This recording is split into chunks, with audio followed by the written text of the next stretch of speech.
everyone, and welcome to Badger Breakdown, brought to you by US Cellular. I'm Mike Lucas from uwbadgers.com. I'm joined by the voice of the Badgers, Matt Lepay. And since last Saturday, Matt, I've got one number stuck in my head, and that's 644. 644 rushing yards.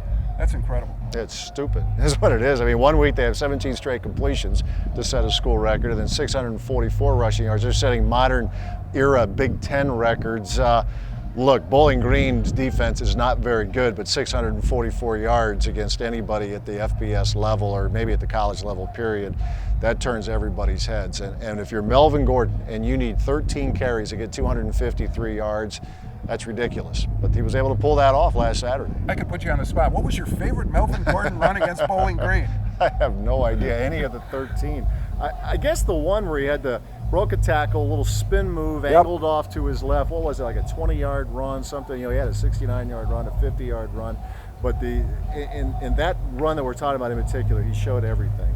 Showed a little quickness, which he has plenty of that, strength, great spin, and then elusiveness in the end to outrun everybody else to the end zone. What really brought some context to a very poor defense was that run at the start of the third quarter where he accelerated along the boundary, and everyone from Bowling Green looked like they were running underwater. Yeah, it was the quicksand against running in sand against trying to get somebody on skates is the way that went. But look, it was a game. I think this offensive line was really eager to get out there. Everybody, tight ends, wide receivers, fullback, the whole deal.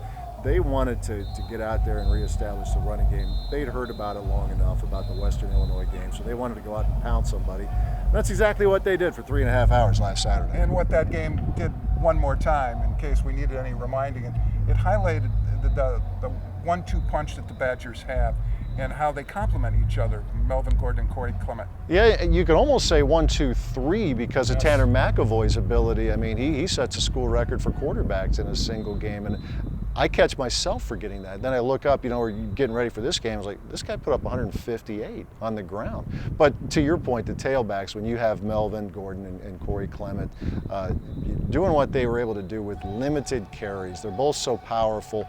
I know Gary Anderson, we talked about the depth issue at the tailback position. It was fun watching Dario Gumbawali do what he did, but the top two, the primary tailbacks, you hold your breath, keep your fingers crossed, whatever, that they stay healthy, because if they do, you're talking about a tailback tandem that's as good as anybody in the league and maybe most leagues. But you raised a good point about Tanner McAvoy's running ability.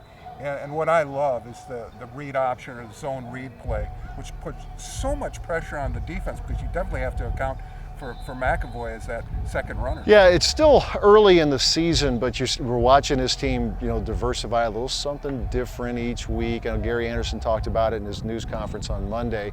If you're an opposing defensive coordinator, Wisconsin is becoming an increasingly difficult team to prepare for. As the passing game continues to evolve, the things they can do with the running game and the things that Tanner McAvoy can do, he can take nothing and make something out of it. We saw examples of that again last Saturday. A play that looks like it might be busted, he turns into a big play.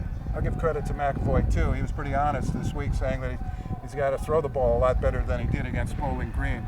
He's got to find a way to change speeds maybe on some of those passes. Yeah, and I have to remind myself here, and maybe all fans do, that he's still a newbie at the position. I know we've said it before, but it bears repeating. This guy didn't play quarterback till his senior year in high school and hasn't been a regular quarterback for a couple of years now, going back to his junior college season a couple of years ago. So, yeah, he knows he has to get better. The receivers know they have to do a better job of presenting themselves and, getting open and getting contested balls.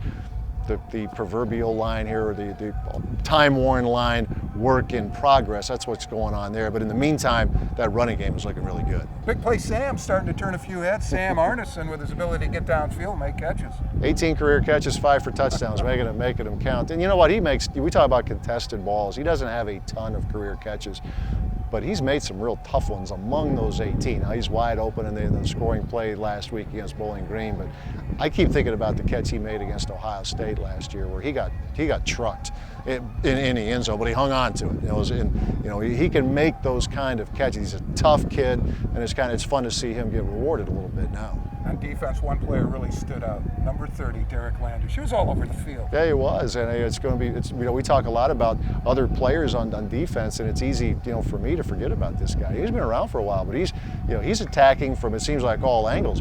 If you're an opposing offensive coordinator, now you got to find where number 30 is. I'm worried about number 47 if I'm an opposing offensive coordinator too, a guy like Vince Beagle, but Derek Landers was a lot of fun to watch against BG. And Landers will have to pay attention to South Florida's tailback, Marlon Mack, a true freshman, put up 275 yards in his college debut. Yeah, offensively challenged, I think it would be fair to say to this point with South Florida, but Mack is not. He's very good. Had a big end. Actually had 100 plus against UConn last week. That was a game that was a slop fest in a driving rain, but for a freshman, he's looking pretty good. He's playing like somebody who's a little bit older than a freshman right now. This is the last tune-up for the Big Ten. It's important. Yeah, players talked about it this week. It's it's important to get yourself ready. They feel like they've taken some steps in the right direction. Northwestern's waiting next week, so need to.